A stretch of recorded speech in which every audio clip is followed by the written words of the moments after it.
আসসালামু আলাইকুম। আমি জয়ী সেলাই প্রশিক্ষণ থেকে ট্রেনার ম্যাডাম বলছি। আমি যেহেতু ইউটিউব চ্যানেলে সেলাইয়ের কাজ শেখাবো, সেহেতু আপনাদেরকে কিছু মাপজোক শিখতে হবে। অবশ্যই ইঞ্চির মাপজোকগুলা জানতে হবে।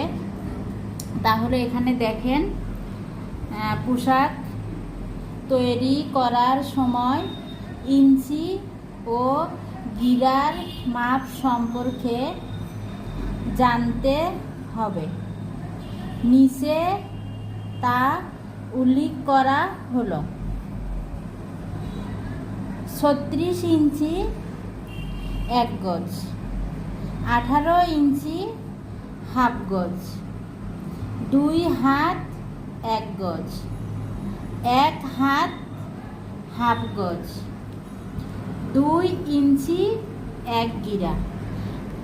এগুলা হচ্ছে ইম্পর্টেন্ট, যেগুলা বেশি দরকার পোশাক তৈরির কাজে, সেগুলা আমি বলতেছি।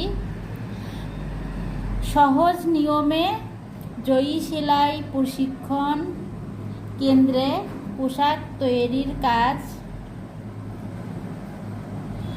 শেখানো হচ্ছে। ইউটিউব চ্যানেলে সবাই সাবস্ক্রাইব করবেন, লাইক শেয়ার দিবেন। আসসালামু আলাইকুম।